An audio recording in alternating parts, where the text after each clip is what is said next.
Bonjour bien-aimés, dans le Seigneur nous sommes là. Je voulais faire un petit message très important et qui cadre de la parole de Dieu.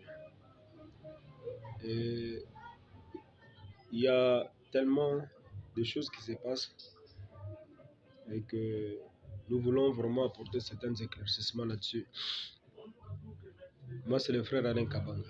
Je suis évangéliste et j'ai notre compte Facebook qui est Alain Kabanga Ministry.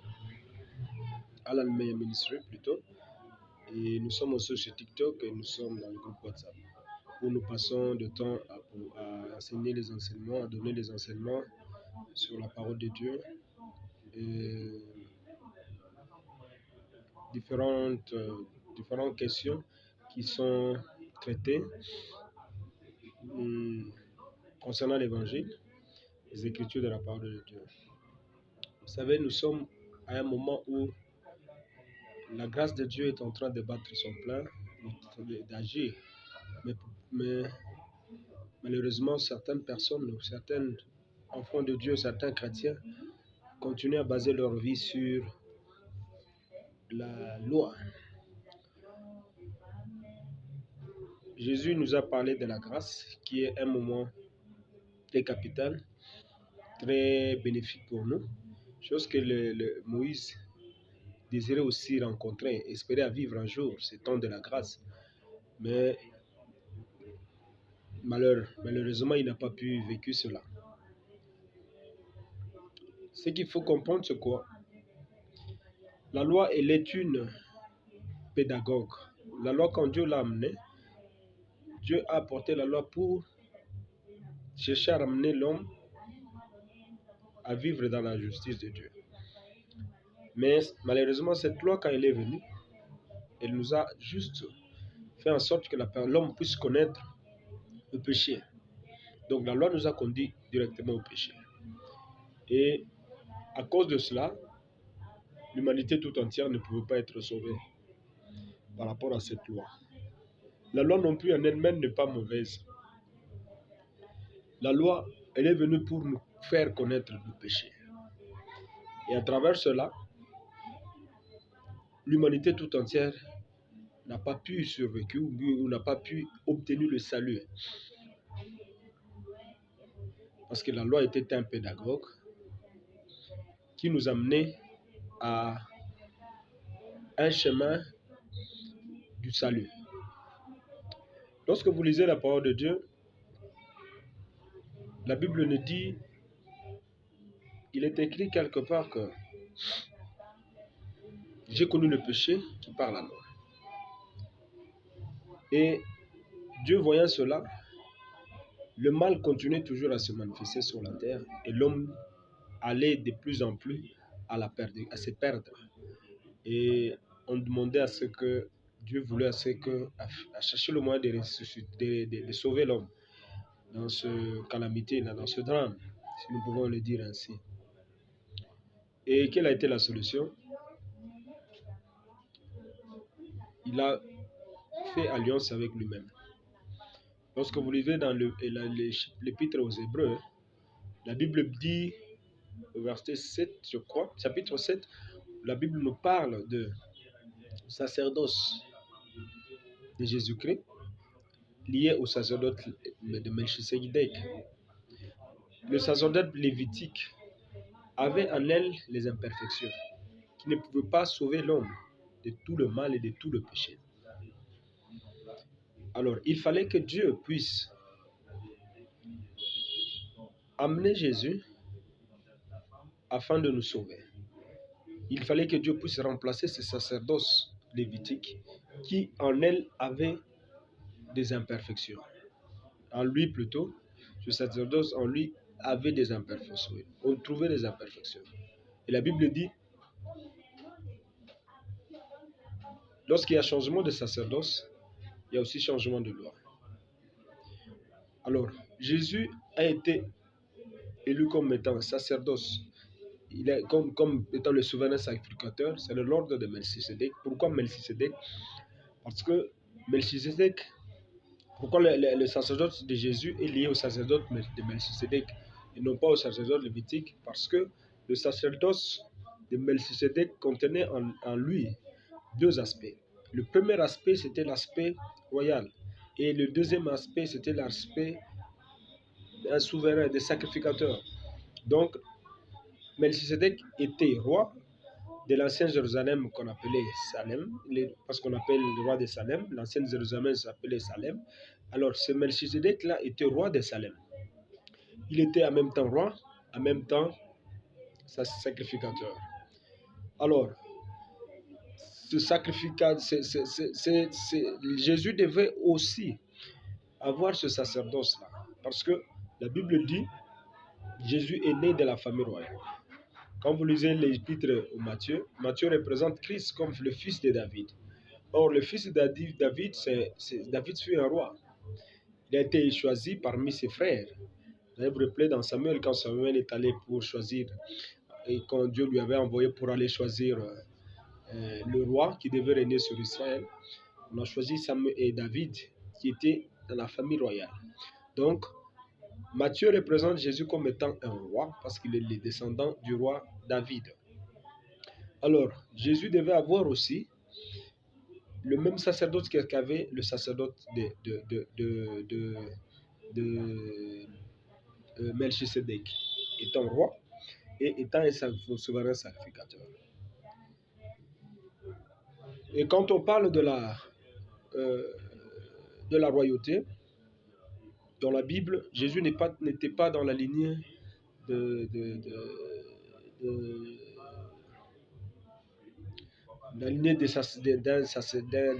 sacrificateur. Parce que, plutôt quand on parle de la sacrificature, Jésus n'était pas dans la lignée des sacrificateurs, parce que les sacrificateurs étaient issus de la lignée des Lévites. Mais comment Jésus a eu à prendre ce sacrificateur? Parce qu'il est de la lignée, son sacrifice est comme celui de Melchisédek, qui était roi de Salem. Alors, sur ce point, on aura expliqué dans les jours à venir. Donc, il fallait que le sacerdoce soit changé. Et quand est-ce que ce sacerdoce a été changé? Le sacerdoce, Jésus l'a pris quand il était au jour du baptême avec le Jean-Baptiste. La Bible parle de baptême, mais en réalité, ce n'était pas un baptême, c'était un transfert sacerdotal parce que il y a eu le transfert sacerdotal du sacerdoce lévitique par Jean-Baptiste, issu d'une famille de Lévites, parce que le père de Jean-Baptiste était un sacrificateur. Alors, il fallait qu'il y ait ce transfert-là sacerdotal. Pourquoi nous l'appelons ça transfert sacerdotal?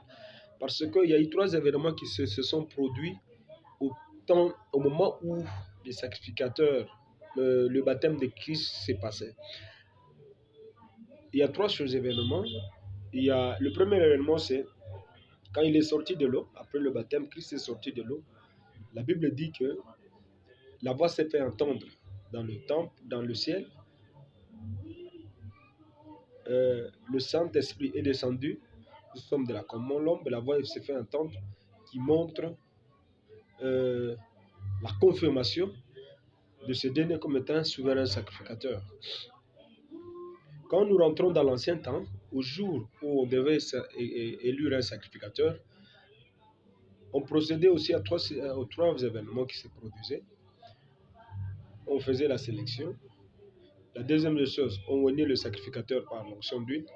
Et la troisième des choses, il y avait un serment qui avait été dit pour confirmer que c'est le dernier sacrificateur et le nouveau sacrificateur. La même chose avec Jésus-Christ.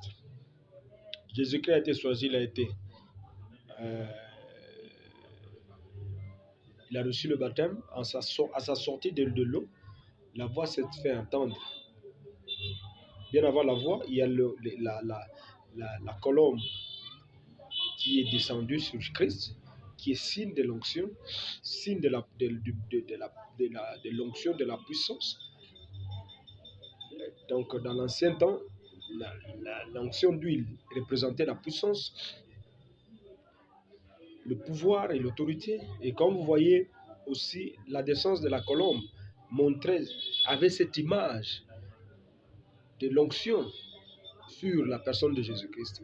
Et la troisième chose, la voix s'est fait entendre, qui a confirmé le serment a été donné par Dieu lui-même. Comme dans l'ancien temps, le serment a été donné par le sacrificateur qui venait, ce nouveau sacrificateur, en déclarant un serment pour dire voici le nouveau sacrificateur. Donc c'est pourquoi nous disons qu'au baptême de Jésus-Christ, ce n'était pas question d'un baptême en soi, mais c'était un transfert sacerdotal. Et vous allez comprendre avec moi que lorsqu'il y a eu ce transfert sacerdotal, la Bible, il y a des événements qui se sont produits dans la maison de l'Éternel, le temple de Dieu à l'époque. Parce qu'il y avait les chandeliers d'or qui brillaient des deux côtés. Un côté qui brillait dans les lieux très saints et l'autre dans le lieu saint, qui regardait vers le lieu très saint. Mais il y a eu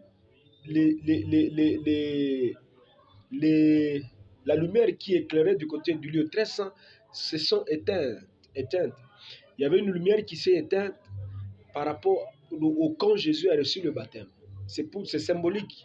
Les sacrificateurs qui étaient dans le temple ont constaté cela. Ils n'ont pas compris cet événement.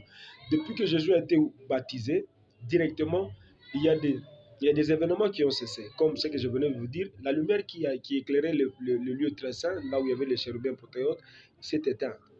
Et il n'y a jamais eu encore de sacrifices, parce que les sacrificateurs ne pouvaient pas continuer avec les sacrifices des taureaux pour ôter le péché des enfants des peuples de Dieu. Depuis le jour où Christ a eu avoir reçu le baptême, que moi j'appelle le transfert sacerdotal. Alors, à cause de cela, Christ a pris le pouvoir pour venir nous donner la solution au problème. Alors, le parcours de Christ, c'est sur la terre. Quand il était sur la terre, Jésus ne vivait pas. Bien sûr qu'il était sur la loi, il est venu sur la loi, mais lui n'était pas sur la loi, il vivait sur la grâce.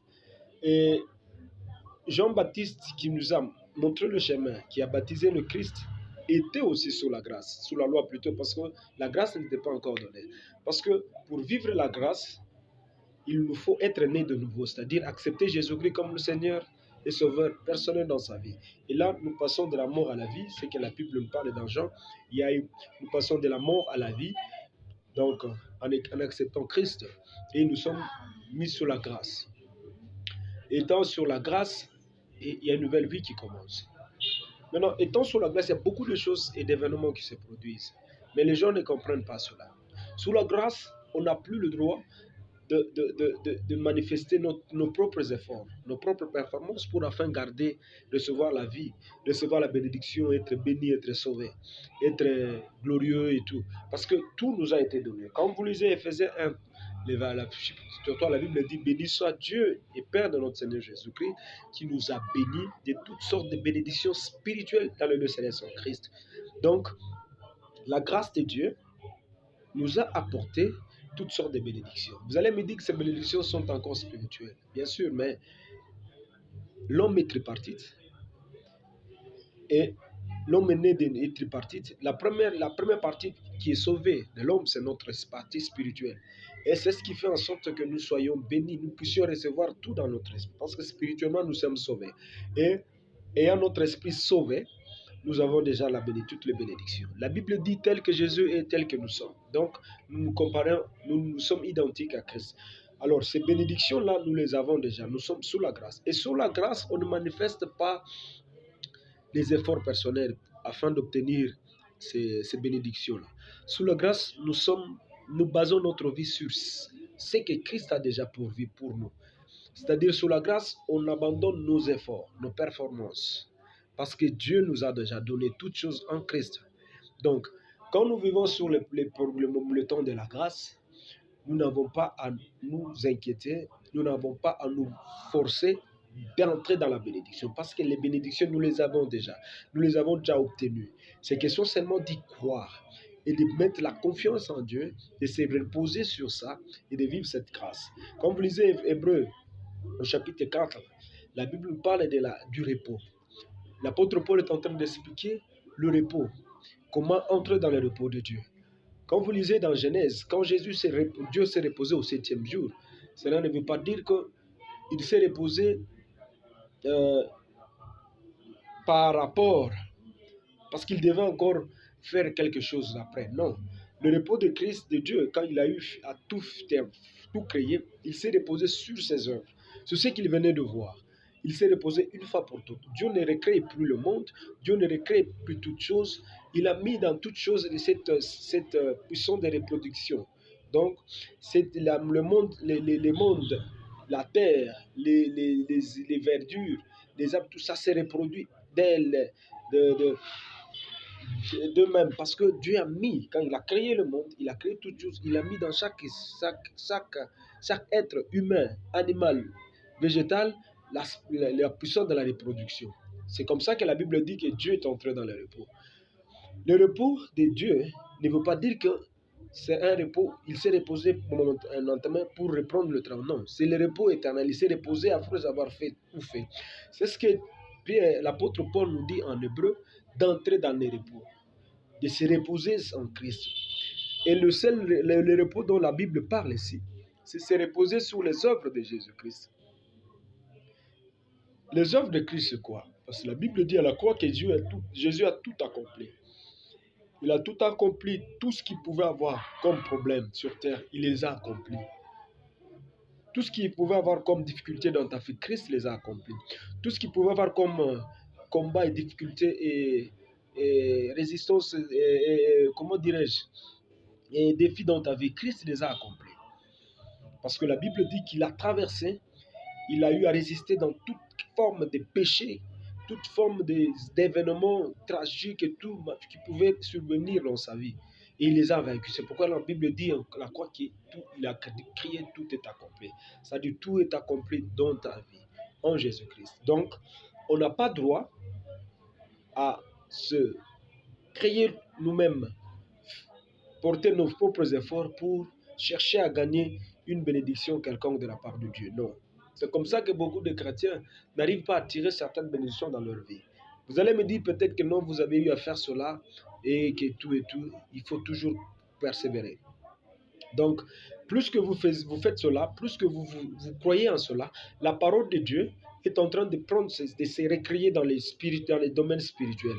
Vous allez comprendre que la parole de Dieu sont des semences. Quand l'ange de l'Éternel a déclaré une parole dans la vie de Marie, que tu seras enceinte, par la puissance du Saint-Esprit qui te couvrira. La puissance du Saint-Esprit est venue. C'est une parole qu'on a déclarée dans la vie de Marie. Elle s'est produite dans la vie de Marie. Elle a créé l'être humain qu'on appelle Jésus. Étant 100% humain, 100% Dieu. Alors, quand vous confessez cela, vous continuez à marcher dans ce sens-là. Il y a la puissance, l'aspect de la reproduction qui se fait déjà dans les domaines spirituels. Et c'est sur ce point-là, c'est sur cet aspect-là que vous devrez vous accrocher et chaque fois afin de vivre cela. Donc, la grâce de Dieu, vivre sous la grâce de Dieu ne veut pas dire de fournir ses propres efforts afin d'obtenir des bénédictions. Ça ne veut pas dire de vaquer, de travailler, parce que je vois le monde dire que non, il faut travailler durement pour avoir la bénédiction. Pour la marche chrétienne, ce n'est pas cela. Nous vivons sous la grâce et la grâce nous recommande de nous reposer sur l'œuvre de Christ. Et comment se reposer sur l'œuvre de Christ? Comment vivre et expérimenter cela dans la vie? Je crois, prochainement, je vais entrer en profondeur avec versets bibliques pour essayer d'expliquer cela en long et en large. Parce qu'aujourd'hui, on a voulu faire l'introduction par rapport à l'évangile selon de la grâce, parce que nous basons notre ministère sur la grâce de Dieu, la grâce que Jésus nous a apportée. Notre vie chrétienne est basée sur la grâce. Nous ne sommes pas à l'époque de la loi. Nous ne sommes pas au temps de la loi, nous vivons sous le temps de la grâce. C'est pourquoi quand vous regardez notre groupe, que nous avons dit, est intitulé « Vous l'avez déjà ». Alors c'est un groupe chrétien où nous partageons la parole de Dieu sur WhatsApp.